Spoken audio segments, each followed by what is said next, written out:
Okay, so this is pre-reading chapter 32 in Alpha to Omega, why Epigenes should shape up part 2 from Xenophon's Memorabilia. So last chapter was about all the disadvantages of not being in shape. You could get killed on the battlefield, or you could get captured and become a slave. And even if you survive all that, then your family has to pay an exorbitant ransom, and then you're broke and you can't even afford the necessities of life. But now in this section, Socrates, in his dialogue, it's more like a monologue, to be honest with you, but Socrates in his dialogue points to the positives of being in shape. Okay, so here again, we have a number of, things that we've seen before, te, kai, right next to each other. And look at these comparatives here. Okay, they're in the vocab list. Now, ta'ala, but notice how it's accented. Notice how it's accented here, right? So this is not just, this is a substantive, right? The other things, okay? So, ta'ala, so how do you translate that? Well, notice it goes with ice right there. So, I need my pen, okay? So, ta'ala are this and ta'ala are that for other things. Okay? What is useful? Well, here's my subject and here's my genitive of comparison, right? Now, another contrast, we've seen this before with A, right? We saw that in the last reading, how Socrates just peppers Epigenes with questions, and then he has A, right? I'm going to just move this over here where we can't see it. Okay. So here with kata phronais, we have exactly the same question that ended our previous reading. Okay. Dia, we saw in our last reading with the accusative on account of. And here, here's our new verb from chapter 32, gignomai, here in the participle form, right? And it really goes with, of course, tone. So this is all a chunk, and we have this prepositional phrase wedged in between. It seems to me Greek does this most often with the genitive case, but that's just an impression. And I can't validate that for anything. It's just an impression. We've seen it a number of times that we have a prepositional phrase jammed between the article and either the noun or the participle in this case. Now, the word gar is an explanatory word, so I'm going to explain what I meant by the previous sentence. Okay? Again, here we have a chunk. Okay, so it's hoi echantes, and notice how, now we have an example of it not being in the genitive case, but we have a nominative definite article and a nominative participle. And remember from last chapter, best way to take echo here is like maintaining or keeping. He's talking about staying in shape, right? So those, keeping, here present participle, they are, here's my third plural verb, and here's another one. Okay, so these are two third plural verbs joined by the connective kai. Okay, now we begin the mega sentence, all right? And the mega sentence goes from, well, let's see. It kind of starts here, and I'm looking for a period. And it goes kind of down to here. So, it's the same thing, guys. Whenever we have things like te and kai, we have it here. These are natural breaks in thoughts. Your text helps you with the commas. right? And here we have a de, which means we're going to have a break in thought here, right? Kind of starting a new idea.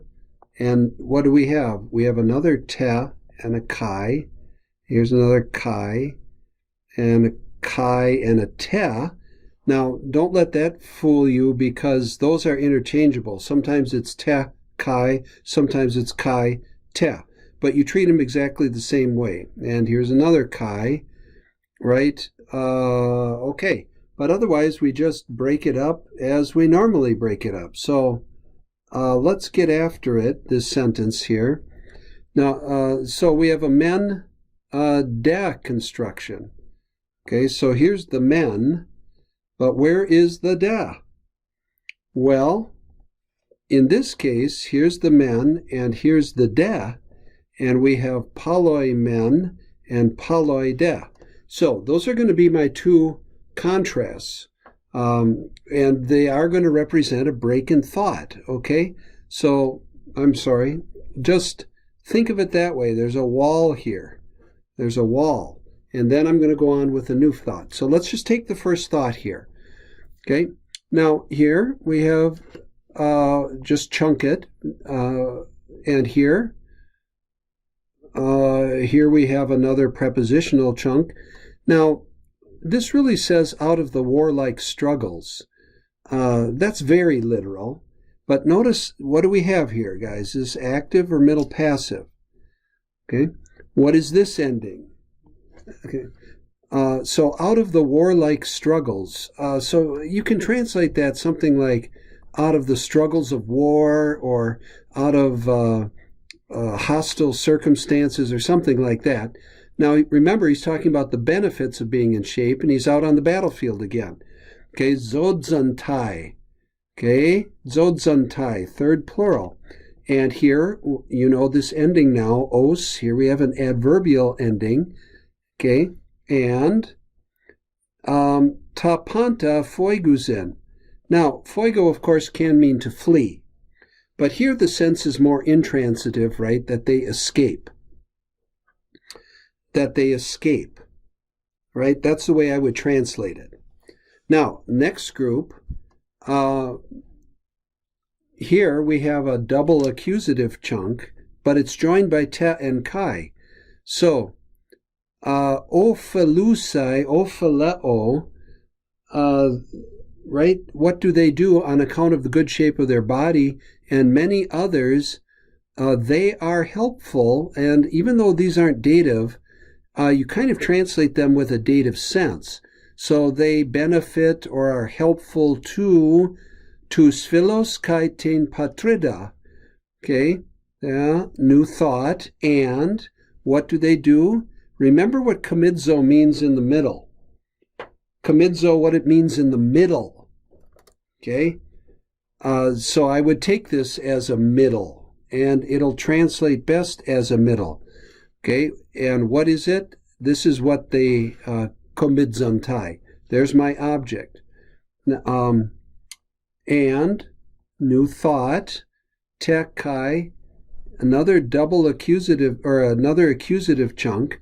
And here, of course, this is new from this chapter, hati oidaimanestata, zozen, right? New thought.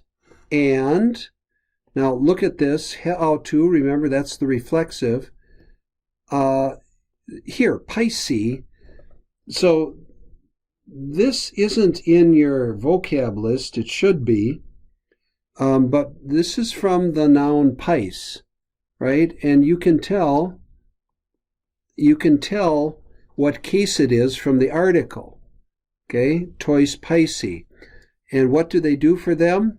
Kalas aformas, and the purpose of for the katalaipuzen, and they leave for life.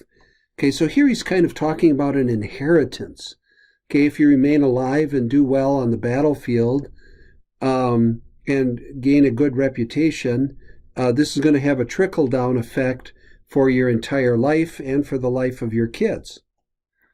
Okay, I'm going to just scroll the text up a little bit here as we bring it into a landing. Right here, there's kind of a break in thought, and this last section becomes kind of philosophical, just about not Epigenes in general, but about the nature of having a good body. Now, in what sense are you going to take pros here? Prospanta is kind of for everything. Now, here's the Gar explaining for everything, for the advantage, for the interest. Pratousin anthropoi.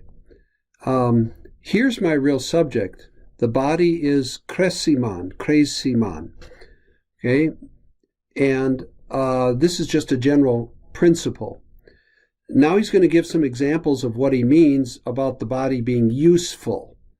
Okay? Notice the dative chunk here. En passais de tais tu somatus craias. Okay, so there's my whole dative chunk. And again, we have a genitive wedged in between here. Remember that panta is never really used in the attributive position. So here it is in predicate position, but it goes to tais and then to kraias, right? Palu, adverb, diapherai. Now here's my real subject. Ha oixia tu somatus. Okay, that's my real subject of this sentence. And I'm going to explain one other thing. And in to dia no aisthai. Now, this is something you really haven't had yet. We call it an articular infinitive. So, we'll get to that about chapter, I forget, 44 or something like that. But in the process of thinking, or in the thinking through, in the process of thinking, okay, in which mikrotate, here's my subject, mikrotate, somatus, genitive, finitae appears to be what? Appears to be mikrotate. Paloi, now I'm going to go on with my main sentence here. Paloi, many, here, many are megala, greatly. Many are greatly. Notice the passive verb here. Why are they greatly tripped up? Because, and here's the reason, ta somata kakos echuzim. And we've had that phrase enough that you understand what that means. So this deals with the benefits of being in shape. And with that, the argument of Socrates is at an end why Epigenes should get himself in shape. This ends the pre-reading for chapter 32.